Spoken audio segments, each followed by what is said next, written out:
So when I shared the screen, it only got as far as the folders. Oh, okay, that's interesting. All right. So were you able to hear any audio? Nothing? No. Wow. Okay. Nope.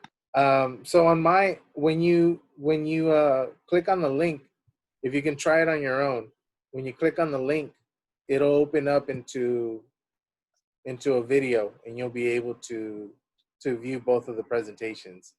It's interesting why it wouldn't let me share.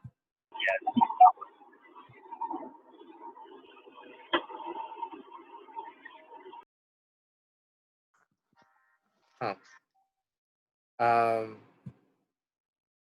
Yeah, it plays on my end. That's interesting. Well, the videos are there. You have the examples there. What's important here is to understand, right? There's gonna be different platforms you can use to create a visual of what this plan is for you over the next 5 years, right? So we're gonna do like a year 1 plan, a year 3 plan, and a year 5 plan.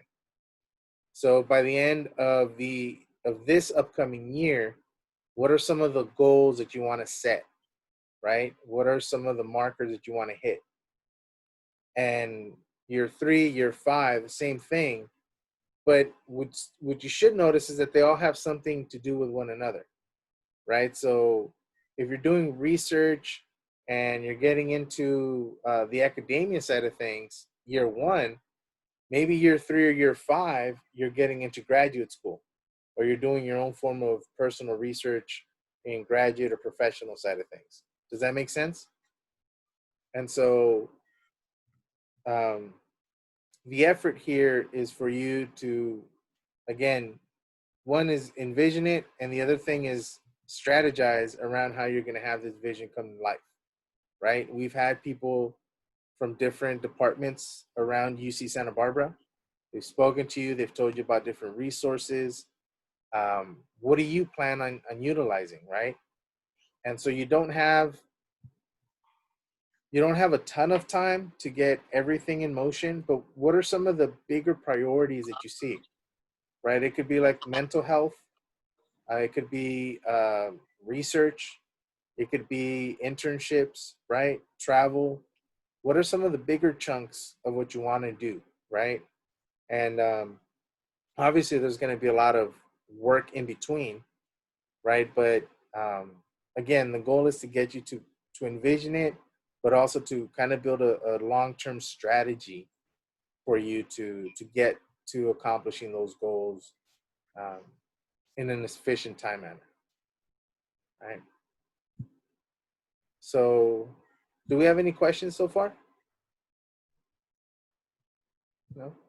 All right. So the objective for us when we go into breakout rooms is for there to be conversations surrounding what you will be doing for your master plan. Like, what are some of the things that you're planning on including in it, and also how does research tie into it, right? That's kind of an extension from our last class, but I'll go ahead and excuse me, and say that it's also part of this conversation, right? So breakout rooms are open. Y'all can start merging in, and I'll go ahead and write it up in the chat as well. See you in a bit.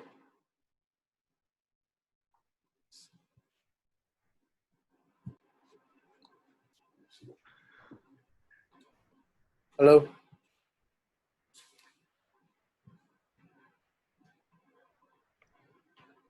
What happened? You're having problems with audio? For some reason, we can't hear Miss Stephanie. Oh. Good thing I jumped in. I got you covered. Yeah, it's cool. You can sign in and sign out. So what are your thoughts? What are y'all thinking about in terms of your project? Can I ask you a question about it really quick? No. Yes, go ahead. So I think I might have misunderstood what this is about, like what it's supposed to be. So I thought we were doing like a poster board and then you like divide it by the years and then you could like put photos or like just like pictures of what are the things that you hope to have achieved. And then in addition to that, make a video answering the questions that you um, showed us last time. So it would be like the poster and then the videos separately. Is that um, correct? So the poster is what you show on the video. What I was trying to show you were other types of presentations that students had also created for the same project. So Oh, you can do something simple like a poster board, drawing, or collage, right? Where you mm-hmm. just cut out, and then you just put that up on video and you talk about it, and you Oh, discuss these are your plans for year at the one. These are your plans, right? Does that okay. does that make more sense? Yeah, now I got it. Yeah. Got you. Okay. Thank you. No problem. So what are y'all thinking?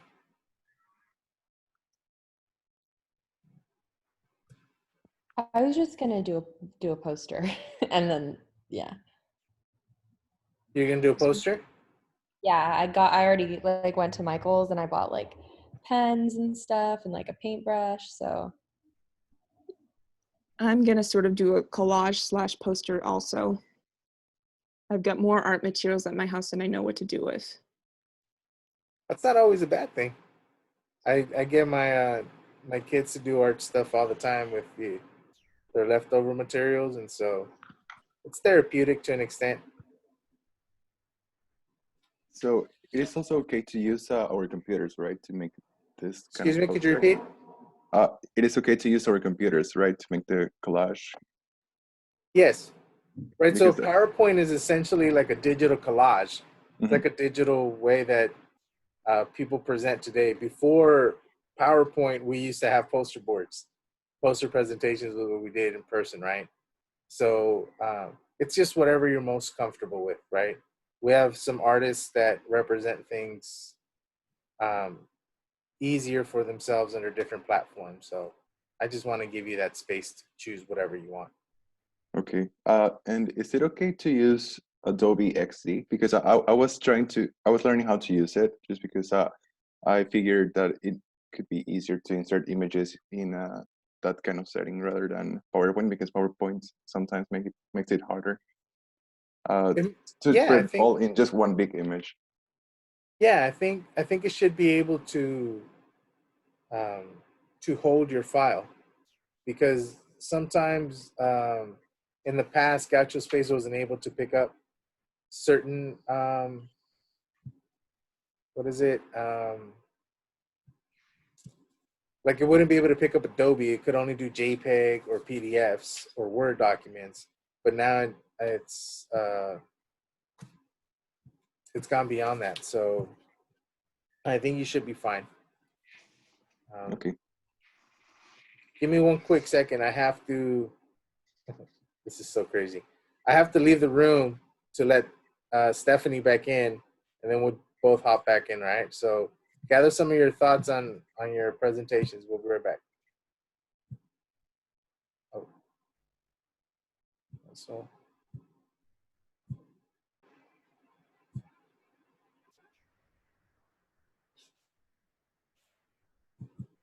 Hey, Got you in. I signed you okay, to the breakout room, but you should be fine now.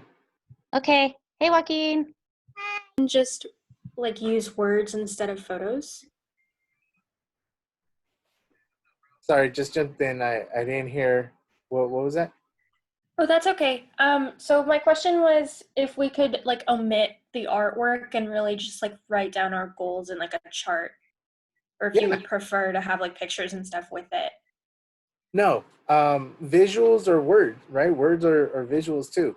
So if you want image representation, sometimes that's the easiest. That's why collages can come in handy here, right? Where you can cut out a picture and then write the words over it. But no, I leave it up to you. This is just a visual representation of your goals. Like affirmations are for me, I write them down. And so that's just a way that I go too. If that's how you wanna, if that's how you wanna do your project, that's fine. One of the examples, the one that I was trying to show you right now, actually, he created his on a Excel spreadsheet, and so he had a bunch of words, right, on there, but it was broken up in year 1, year 3, year 5, and then he was kind of talking about each individual goal and how he was planning on accomplishing them and rolling into the next set of goals. Uh, it takes a little bit of time, right, to conceptualize it in a short video. Um, but if you think about it, this is also practice for you if you ever want to participate in that undergraduate research slam, right, where you have to conceptualize your research, your work, your passions into 3 minutes presentations. And this gives you kind of an opportunity to start um, trying to work your projects into um, that 3 to 5 minute window that you get, right? It's an abstract. Most of us, when we publish our research, you have to create an abstract of your whole paper, right? The paper could be 30 pages long, but they just want one paragraph where you detail the highlights of your work. Maybe even some things, conclusions that you found. But this is kind of like that, right? You're creating an abstract of a vision for you for 5 years, right? And part of it is planned, part of it is strategy, and the other stuff is opportunity that comes as a result of this. So, what are you all thinking? And what are some of your plans? I guess is what I'm asking. So I'm still in the process of trying to decide whether or not grad school would be a good next step for me. So I was thinking maybe that my presentation might kind of have branching paths. So where I might be in 3 years or 5 years will depend on how I make that decision. And so I might have a couple different, sets of things that I might be pursuing, whether or not I chose to go into the workforce or into graduate school. Do you think that would jive well with the requirements for the project? Yeah. You have personal goals, you have professional goals. Sometimes they drive each other, sometimes they run parallel. Um, yeah, I just want you to kind of see yourself, really see yourself, value the resources around you, so that you can create, this goal of the next step, right? You're here right now, but one of the most challenging tasks I encountered as an undergrad transfer was understanding that I was here now, but it was going to be a quick out, right? Like the first year was going to be the longest of my 2 years, and they go by fast. So you have to kind of be prepared for that year 3, so that you're set up appropriately while you're at UCSB, right? And so part of that experience, as well as having spoken to other undergraduate friends that were transfers also, and going through the same thing, it's kind of like, man, I wish I would have thought about this, even 3 or 4 months before, so that I'd have had a leg up on when I started UCSB, like who to go towards in my department to seek out research opportunities. Because they might not have actual research for you to do right now, like on a book or on a data collection, but they can get you to understand the different models of research within the field, right? Like they can tell you, let's do an independent study class. And then you can start driving your own research papers out of this, so that you get an intimate approach into what your personal research interests are and how other faculty members can help you progress them, right? and then that turns into a network move where they vouch for you with a colleague of theirs and say, hey, their work would be outstanding and you can move them forward because this is where they can contribute, right? And then there's, sky's the limit in terms of how that ball gets rolling, right? You start getting network from one faculty to the next faculty. You're at conference presentations, you're guest speaking, you're teaching your own classes, and boom, you're the next whatever in your field you wish to represent, right? If you don't go to grad school, there's other things that you could do personally and professionally that also stem from research as an undergrad. And so it's also a good opportunity now while you're networking to UCSB to start working on it. So you can use UCSB's network for future employment as you merge out of undergraduate studies, right? So there's a lot of planning, forward thinking, and sometimes, half of it changes because of opportunities. But the plan is to at least have the options that you allow yourself to have up front, right? Invest in your own growth.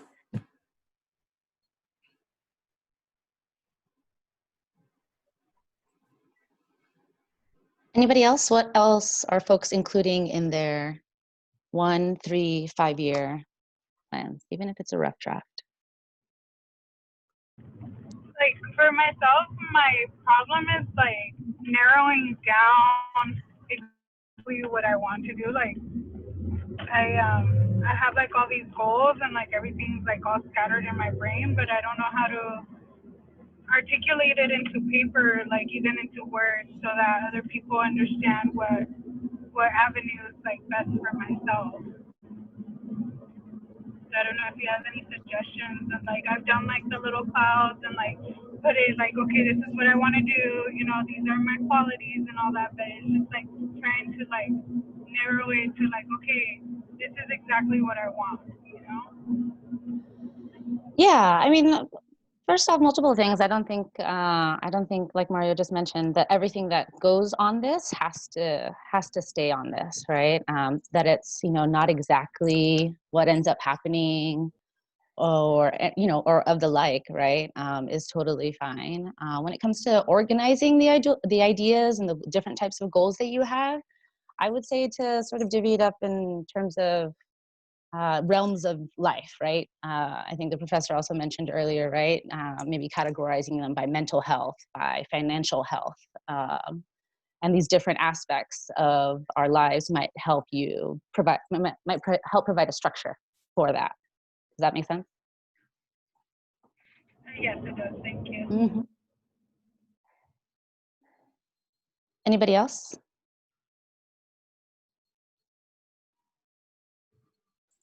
Something I've been looking into for myself is a gap year as a goal. And so I'm sort of planning that just outside of the class project, but I'm also including it as one of my bigger goals because it's a larger portion of my life that's going to, I guess, encapsulate a lot of what I want to accomplish. So yeah. Are you thinking of putting that in your 3-year, your 5-year? I have right now I'm thinking doing a short term of 6 months to a year, and then a long term of 1 to 2 years. And then I have a big goal section of 3 to 5 years, and that's where I'm putting my gap year. Okay. That's a good way of thinking about it. Short-term goals, long-term goals. It's called Modern Times. It's just like a brewery place back there too. They do really good vegan food too. Yeah. As you can see, Mario, we got a little off topic. Hey, if you've got beer in your future, so do I. I don't know. Most of my plan. I trust we're all adults and operating, under the state legal regulations. Yeah. Absolutely. I have my ID on me if you need to check. We had some super ambitious plans, which was super cool. Jocelyn's was the most honestly awesome. She's got it figured out. Jocelyn's got she knows exactly what she's doing. Hey, I took 4 years off of school before I started last year. So it's kind of like during that time, you kind of figure out okay, you have to, you know what you're going to want to do to stay focused. I was able to finish my associates in 1 year, so it's kind of like, let's finish this and just be done with it and keep moving. It took me 5 years to get through my associates. Oh. 5 years and 3 community colleges, but it's all water under the bridge. No, yeah, when I was 18, I went to class like every semester for like the first day, then I just stopped and I just went into the workforce. And then, yeah, I was like, okay, I don't want to do my job anymore, so let me get it together. Yeah, I was working odd jobs too, like ADT, home security, going door to door. It was just like anything to not be at school, and then make the excuse that I was being productive. And it was weird because even back then is when I actually started doing what I'm asking y'all to do for this master plan. It's like I sat down, like you mentioned, Jocelyn. I was like, I've got enough time to think about this. Like, what do I want to do? Like, I'm uncomfortable doing this. Like, I don't want to work 60 to 80 hours a week anymore. What do I want to do for work, right? And that's not gonna happen next year. But how do I set myself up next year and then follow through to get me to where I want to, right? And it started off with like the top bullet point was like go to class every day. And then the next bullet point was form study group or join study group. Because in tutoring services, they had study groups that you could join for certain classes. So I started doing that and seeing how other people learned and how they talked about stuff. Because I mean, I'd been a cholo for way too long and had bad habits. And I was just trying to come back and do things the right way. And I knew I just had to observe. If what I was trying wasn't working, what are other people doing? And it was the most humbling process for me. And there are times where I was like, I'm done with this, F the world. But all these years later, I'm proud that I went through that because it's just something that if I wouldn't have gone through, I'd be more regretful of now, right, than what I actually had to plan. And so, when I do these types of projects, even with youth in the community, it's funny to see um, how much people actually plan about their futures, right? And they have this concept in here, but it's so difficult to put it on paper and to conceptualize how you're going to move to this endpoint. You know what you want your endpoint to be, right? And we spend a lot of time thinking out loud or maybe, anything but writing it down. And there's just something in the transfer of writing it down, creating some kind of a visual, whether it's words, digital, movies. It's just something to putting it on wax, so to speak, right? That you can always refer to it back later and then say, hey, I hit that goal. I couldn't do that one because this came up, right? And so not everything that you even put on this vision board might come true, right? But, also think about it this way. What if you were to take, of all the many goals that you have academically, take one of the top priorities for this next year and discuss that? And then what's a personal priority of your own? Is that like a physical workout? Is that a mental health workout? What are you looking at accomplishing in that year one? Right? Like simple. If you keep it simple, I think it's the easiest way to kind of see your process. And then it helps you kind of, okay, if I can do that year one, what does that set me up to do year three or year five? And so if you're kind of struggling to narrow it down or to prioritize, try to see it that way, and it doesn't become so overwhelming of an academic goal process, because in order to achieve your academic goals, you have to maintain certain personal health standards too, right? So We also talked about flexibility too, right? Like if yeah. your 1 year plan gets blown up because of something, being able to adapt and still achieve your long-term goals. And then also, not being afraid to change your goals if your perspective changes or if something in your life changes. So think that's important. One of my fondest friends and mentor, Dr. Young. He's the former vice chancellor of UC Santa Barbara Student Affairs. He used to say, "Life happens, and that you can plan all you want all day long." And I would be in his office, talking about these plans that I had that I felt were outrageous, and he's like, "Okay, this is great. I'll help you with whatever you think, but remember, life happens." And we started having children, and that would just be the constant reminder, like, when you have a growing family, it's good to have plans, to have an objective, to have a purpose, right? But then there's also other priorities that happen, and that's what he was telling me. You as a family, with children, this tends to happen more often. So don't knock yourself over it too much. Just understand, you've been through a process maybe before that got it interfered with you somehow, right? But you just move around it, and then you make best do. You move forward. If it doesn't happen in year 3, but it ends up being something that happens in year 5, boom, you still had it written down. It's still something you accomplished, right? So that flexibility Matt mentioned right now is where that comes into play, right? Like, you can be honest with yourself about what your goals are, but also be honest in those terms that life happens.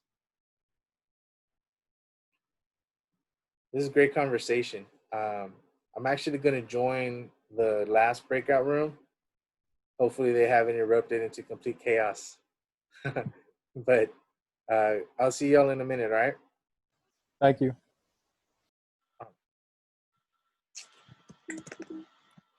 All right. Any other kind of questions? That was a good question that a lot of students usually ask. Yeah, so now that you mention it, so did you go from completing undergrad straight to a PhD, or did you have like the middle into bachelor's first and then a PhD? Yeah, so that's a good question. So I did my undergrad bachelor's at UCSB. I did it in psychology was my major, and then I also did a double minor in education and in clinical psychology. And then I went into my PhD program, and with this specific PhD program, your master's is included in there, right? So the first 2 years you're taking classes, you have to do an independent research project, and then you have to kind of do an oral examination in front of a committee. Then you get your master's within that PhD program. After you do that, after you get your master's, then you continue into like research and complete your PhD program. Does that make sense? Yes, that makes sense. Yeah, and there's different ones for different programs, so you're just gonna have to research what is your specific program and what you're looking into. I remember you said communication, right? Yeah. Yeah, so it might be similar, it might be not. It's just helpful to kind of go and ask the academic advisors in the department. If you can get under a lab with Dolly, that's her nickname, but it's Professor Dorothy Mullen. She's amazing. Yeah, she's my professor right now. Yeah, I mean, I've taken classes with her as an undergrad, and then I also TA'd for her, and she's a really, really good asset to have behind you and supporting you if you can get into her labs or anything like that. And that's, I think there's multiple communication majors here. One of the funniest things that she'll always yell at you for is that it's not communications, it's communication major. Yep. So keep that in mind. Yeah. Oh, I see Mario's in here. Do you have any other kind of advice for grad school or things like that? They're just kind of asking general questions now. No, that's great. Would you mention is a great breakdown of degree progression, right? Where bachelor's, master's, and then PhD. And if you apply to the PhD, right, usually your master's comes with it. But notice we used usually. So my advice is like double check which program you're applying into, because if you like for instance, our education department has a straight PhD program. So you can apply into it with your bachelor's degree, and then you're going to do all the same work that you would do as everybody else is going through an MA/PhD program. You're going to do all the same work as them and only get a PhD. And so the advantage to applying to an MA/PhD is that you give yourself options. You give yourself flexibility, right? What if the research that you're getting into provides you a more immediate professional opportunity, and you're like, hey, I don't need a PhD. I can just be on with it with my master's, but you've already started something, so you can come back and finish it if you want to. Or let's just say you need a break, like real life, you need a break after your master's degree. And some people start applying for like full-time tenure jobs, and you never know. If you happen to fall that way, then you're able to finish your degree from a distance. There's a plethora of opportunities that are available to you, but most of them come from being in that combined MA PhD program. You know, you're just doing all the same work and not allowing yourself any fail safe, right, in between your program. Yeah, that's a really, really good point. Because a lot of the times, like when I talk to or mentor undergrads, I say, don't do your PhD unless you're completely sure that's what you're signing up for. You can do a lot of amazing things with your master's, and those those graduate students who are doing the MA/PhD program, like I did, once you get your master's, you can teach at a community college in your field, and that's, you know, while you're still continuing your degree, which is what I did. And it's amazing because one, you might find your love for teaching, and then two, it's extra income, which who doesn't love? Because hey, guess what? Graduate students don't make a lot of money. So just kind of realizing those options and looking through those is going to be helpful. So like kind of look through your department, see what's available, see what you want your life to be like, and see what you can do, right? And to piggyback off of that, funding is going to be maybe a major reason for some of you in what program you seek.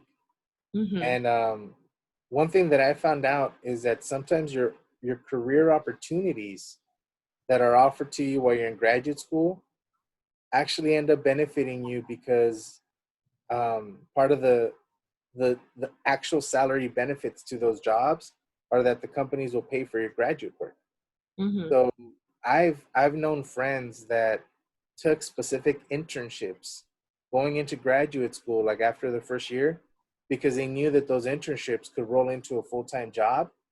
And after 6 months at that full-time job, their company would pick up 50% of all of their tuition fees.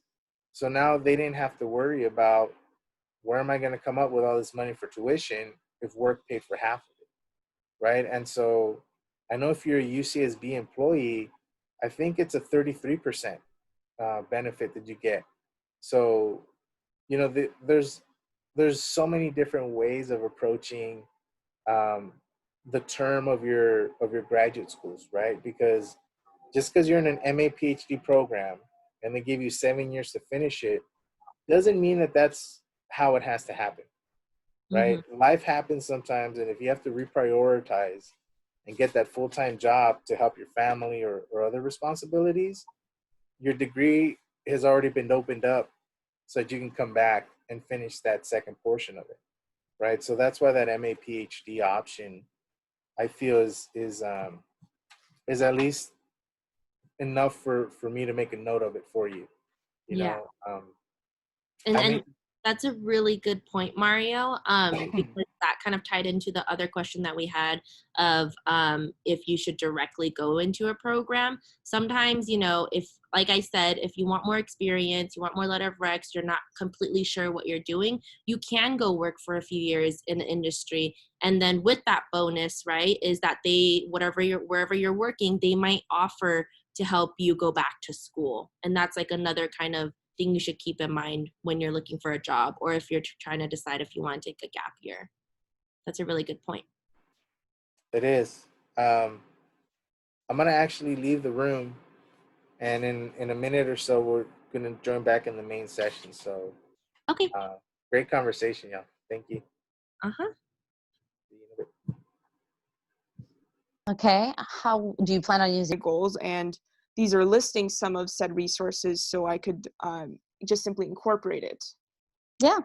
Or maybe I'm just being lazy and I don't want to, and I want to save on writing.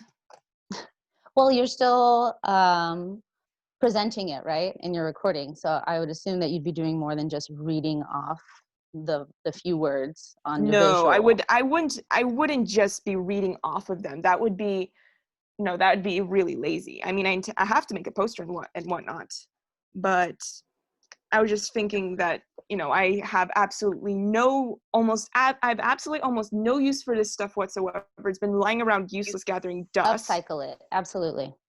And I just wanted to see, and I was just thinking maybe I couldn't use it somehow for this project. I don't see why not. I can't wait to grade it and watch it. Okay, cool. Welcome back, everyone. Hey, Professor. Hey. You've got the whole comfy swinging chair too. I'm like, I've been sitting this whole session like, I need to get one of those. Swivels. Cool. So I checked in with all of you, and I noticed that there were some really, really interesting conversations going on. They ranged from year 1 to year 5 type of conversation and foci from each of your groups. So I could really see you all discussing what were some of the what I want to hear from you, or what are some of the things you picked up from your group that you found beneficial towards planning your master plan, or just thinking about your own goals.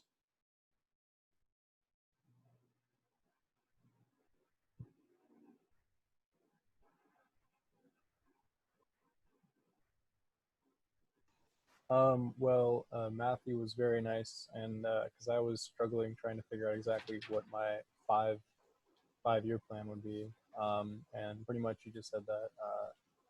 And also, I feel like you said that too, Mario, pretty well. It's just that life happens, and that your plans can change pretty quickly as far as what happens, but you can at least have like a general goal of what you want to do or where you want to try and be and stuff. So I just said I wanted to just try and have a job and all this different stuff. And I think just having like a mindset like it's all going to work out as long as I just keep working on the current goals I have. And eventually my 5-year goals might just like come in one day and it'll be figured out. Like Matthew's, his goals changed once he went to school and he realized that like having a credential could change things for him. So yeah, felt a lot better. I heard just like flexibility is key. So yeah.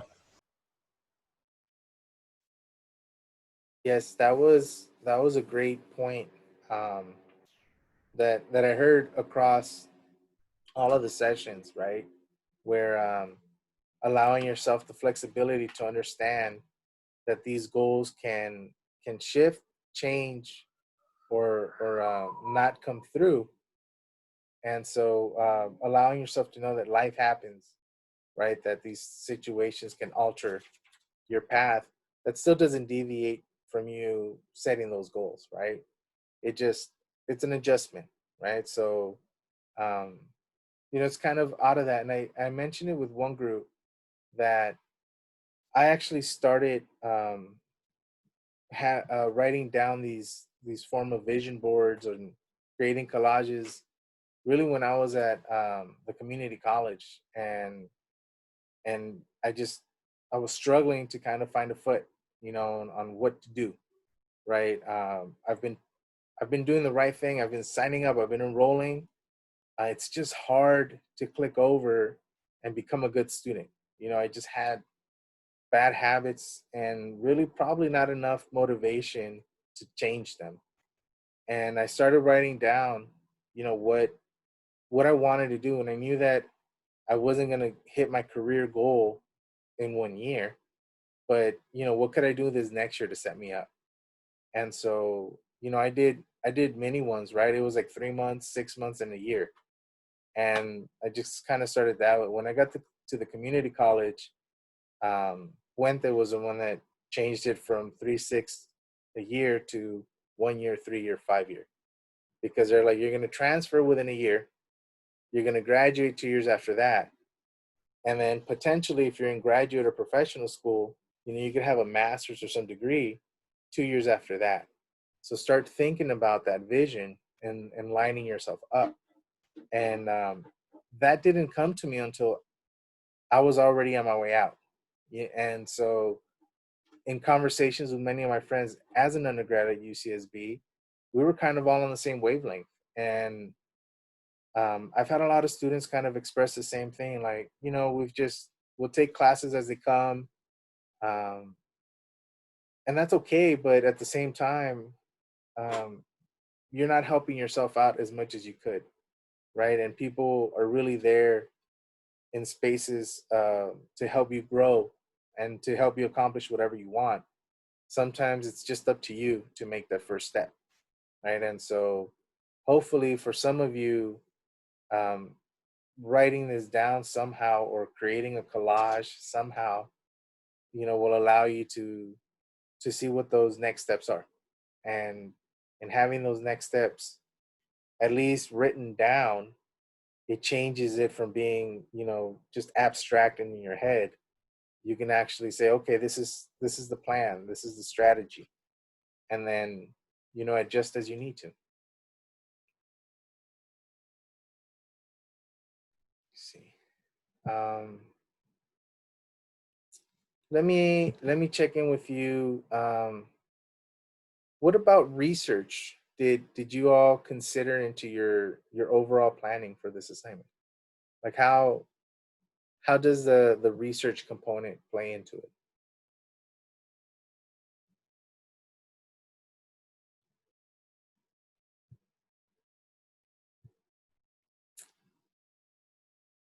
Jocelyn, how about you? How would you? I know that when I went into your room, right, you had some plans laid out. Yeah. How would you include research, or how is it included? I do want to do research during my undergrad just because I do want to eventually be a professor. So I started looking into like the different departments through FRAP, and I would like to do some research because it's going to be important too because I do plan on going to law school right after. So I know that having research under my belt is going to be super crucial. So yeah, and also I just like learning and finding new things. So I think um, yeah, something I do plan on doing. I just haven't looked into it quite yet, besides like the surface level of it. And that's okay. I think that where where I would like for y'all to start thinking is connecting IRCA, Transfer Student Center, and those kind of conversations in this forward planning, right? Because you are undergraduate research students. And so a lot of what you're going to do as a academic, as an undergraduate, revolves around research work, right? And so we don't all know where we're going to start. Some of you might already have a spot on a team.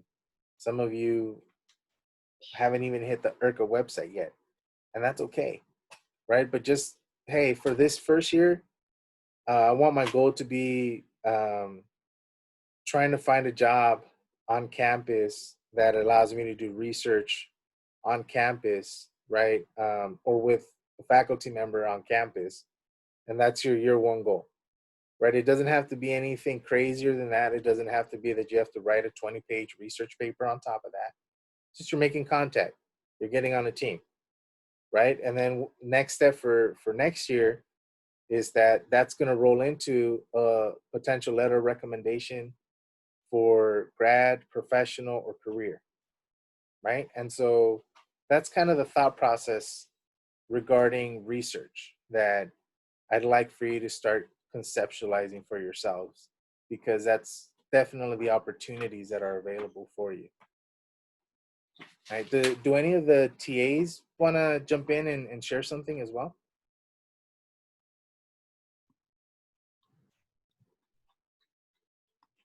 Jessica? Yeah, I got a private message just to repeat what I said to my group.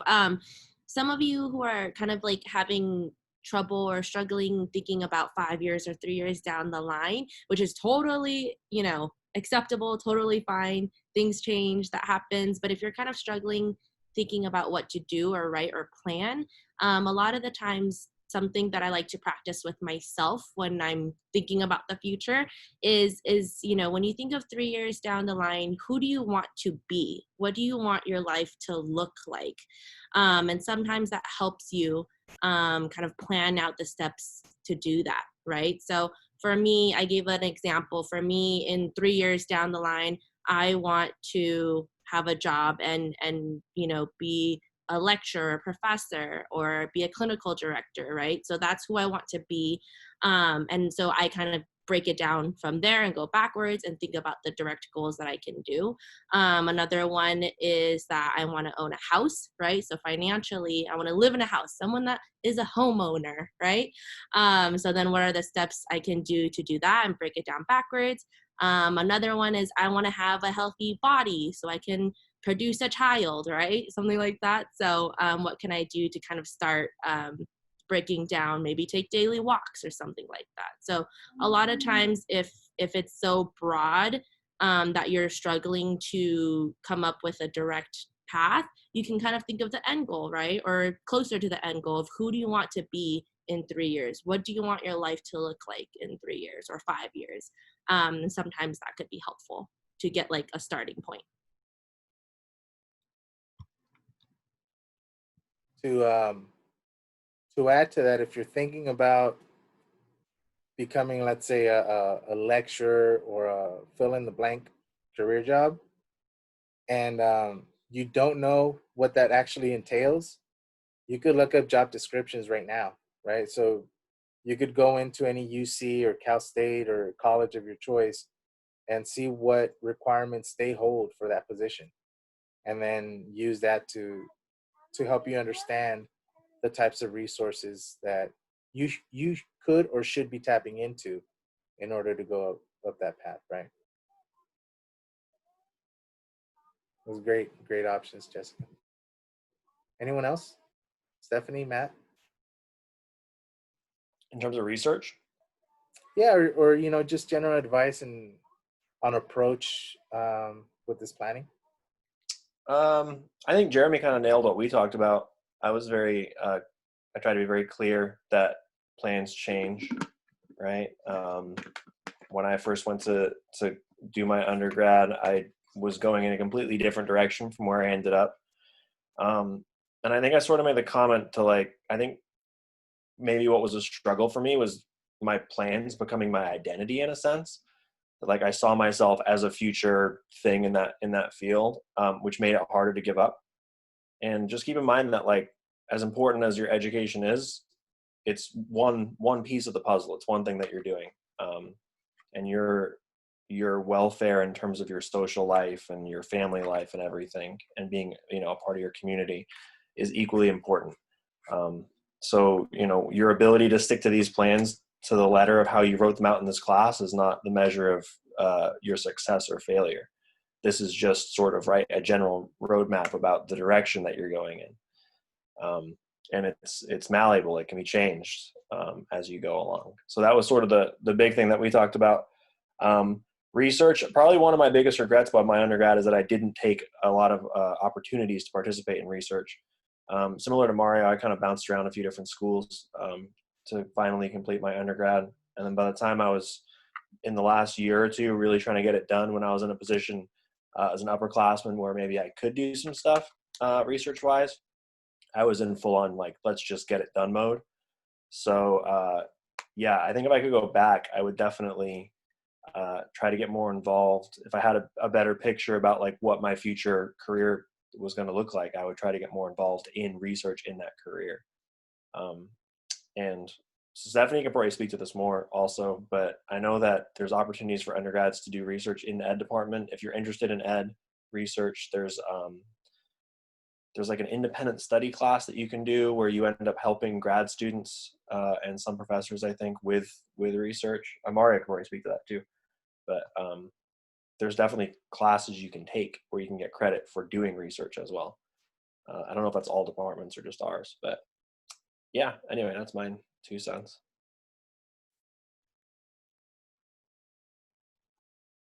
Okay, yeah, I mean, everything my colleague said, all of them is fantastic. I don't want to repeat what they said. So I'll say that one really important finding from our mini session was that recording on PowerPoint allows you to record by slide.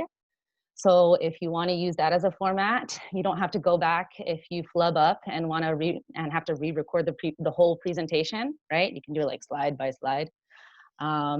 But then the other thing, just more generally, was that I haven't seen very many people in office hours. So if you have any questions about this final master plan that come up that we didn't talk about or that haven't already been mentioned, make an appointment, email us, come see me in office hours. Mine starts in a few minutes, right?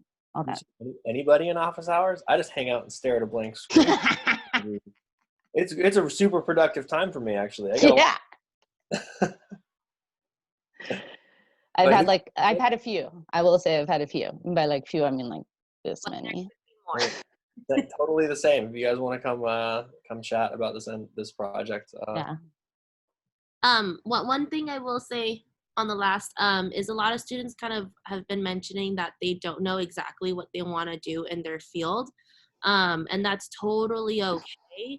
One suggestion I have that, if you don't want to become a professor, if you don't want to go to grad school, if you don't know just yet, go to your TAs or your professor's office hours and just talk about what they're doing. A lot of times professors in this field, yes, they are teaching as a professor. Yes, they are doing research, but a lot of them also have their own side hustles and side gigs. A lot of them are consultants.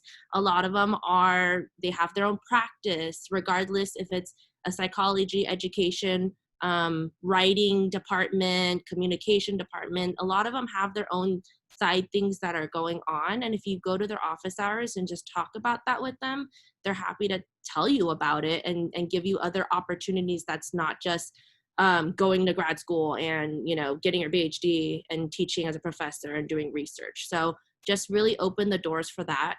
And you can learn what else is out there, right?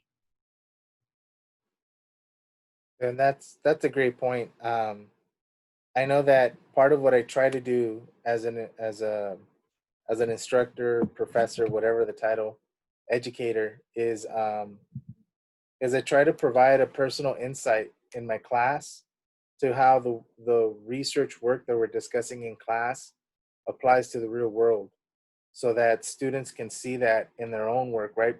As an extension of what Jessica just mentioned, because I didn't see enough of it in my own undergraduate experience. And so it was something that I've taken as a personal model that I want to be able to extend that opportunity. And I typically get really good dialogue with students who want to get into working with youth.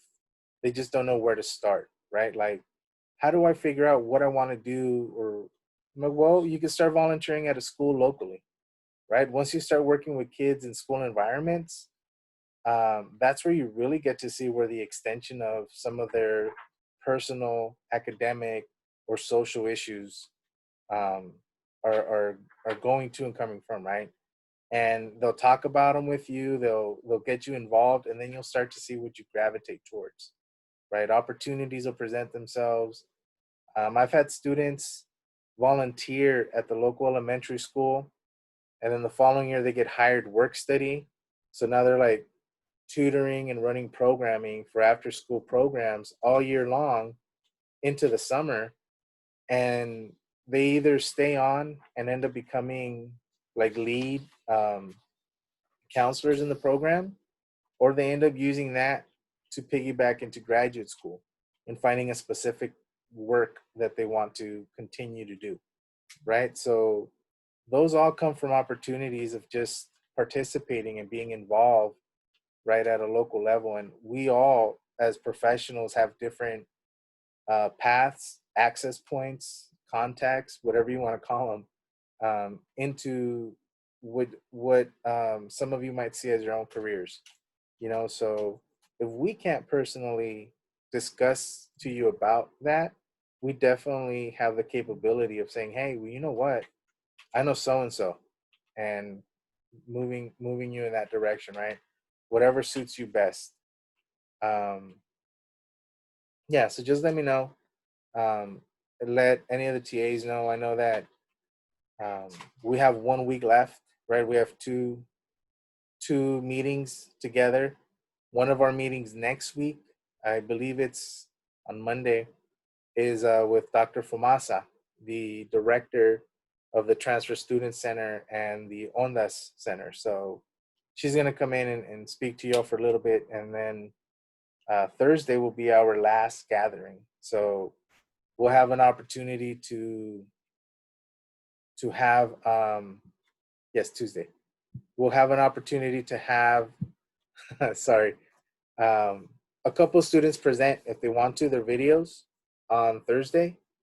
And then we'll also have an opportunity for final discussion, graduate school, whatever you all want to talk about going into your fall program, right? It'll be our last opportunity to have breakout sessions and speak to you personally about your plans and goals.